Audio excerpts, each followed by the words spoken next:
कहते हैं अगर कोई इश्क की बाहों में गिरफ्तार हो जाए तो फिर जमानत नहीं मिलती।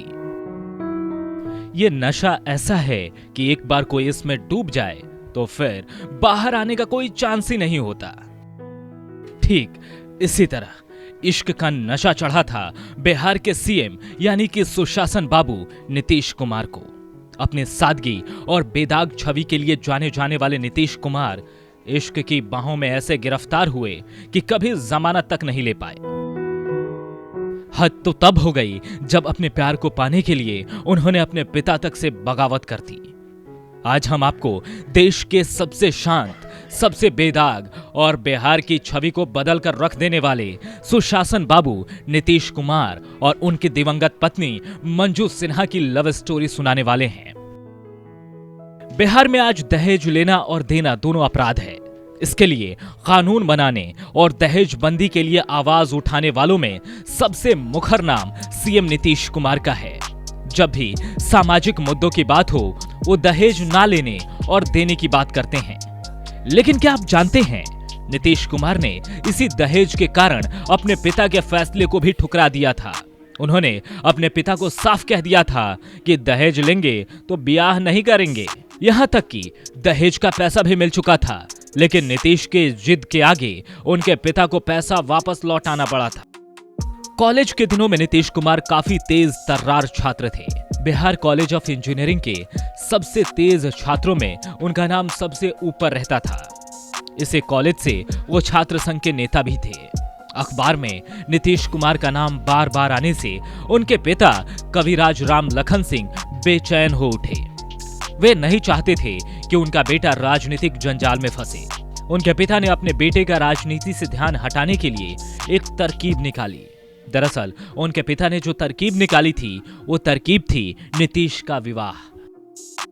उनके पिता चाहते थे कि बेटा अपने जाति के किसी लड़की से शादी करे, लेकिन उधर पटना में नीतीश कुमार अपना दिल स्कूल टीचर मंजू सिन्हा के आगे हार बैठे थे।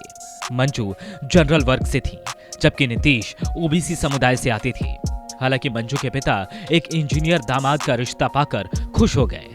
उन्होंने शादी के लिए हामी भर दी। काफी मान मनौवल के बाद नीतीश कुमार का परिवार भी शादी के लिए राजी हो गया। सब कुछ ठीक ठाक चल रहा था, लेकिन एक घटना से नीतीश आग बबूला हो गए। नीतीश को कहीं से पुख्ता जानकारी मिली थी कि उनके पिता ने मंजू के पिता से बतौर दहेज के रूप में 22,000 रुपए लिए हैं। आज दहेज के खिलाफ अपनी आवाज को बुलंद करने वाले नीतीश कुमार ने अपनी निजी जिंदगी में भी दहेज के खिलाफ खूब जंग लड़ी। अपने पिता के द्वारा दहेज लिए जाने की खबर मिलने के बाद वो आग बबूला हो गए। गुस्से में अपने परिवार के सामने एक के बाद एक कई शर्तें रखती। नीतीश के पिता को लगने लगा था कि शादी करने के बाद उनका बेटा राजनीति से दूर हो जाएगा और सामान्य जिंदगी जीने लगेगा। इसके लिए उन्होंने अपने बेटे की जिद के आगे झुकने का फैसला किया।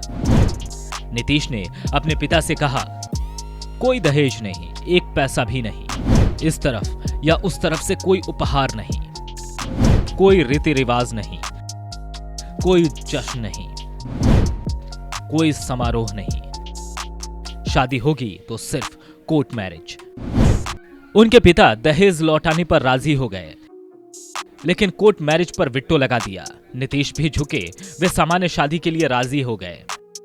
न भोज भात हुआ, न मंत्र पढ़े गए, सिर्फ वरमाला पहनाकर शादी कर दी गई।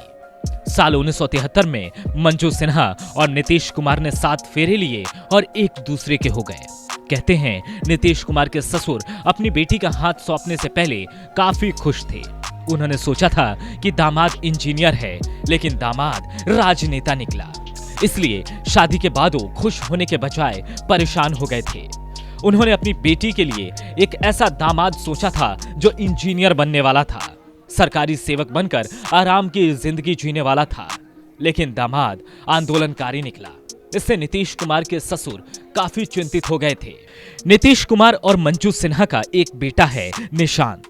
निशांत भी अपने पिता की तरह इंजीनियर है, लेकिन वो राजनीति से कोसों दूर हैं। साल 2007 में निमोनिया के कारण दिल्ली के मैक्स अस्पताल में मंजू सिन्हा का निधन हो गया। कहते हैं जब नीतीश कुमार अपनी पत्नी को अर्थी दे रहे थे तब वो फूट फूट कर रोए थे। कई दिनों तक घर से बाहर नहीं आए थे। छुप छुप कर मिलने से लेकर जिंदगी के आखिरी पड़ाव तक आज के सुशासन बाबू हमेशा मंजू के साथ रहे और आखिरी वक्त तक साथ निभाते रहे। हालांकि कुछ मीडिया रिपोर्ट्स में कहा गया है कि अंत के कुछ दिनों तक दोनों पति पत्नी के बीच सब कुछ सामान्य नहीं था, लेकिन इसको लेकर कहीं कोई पुख्ता प्रमाण नहीं है। ये थी बिहार के सीएम नीतीश कुमार की जिंदगी से जुड़ी अनसुनी कहानी। आपको हमारी स्टोरी कैसी लगी कमेंट कर जरूर बताइएगा।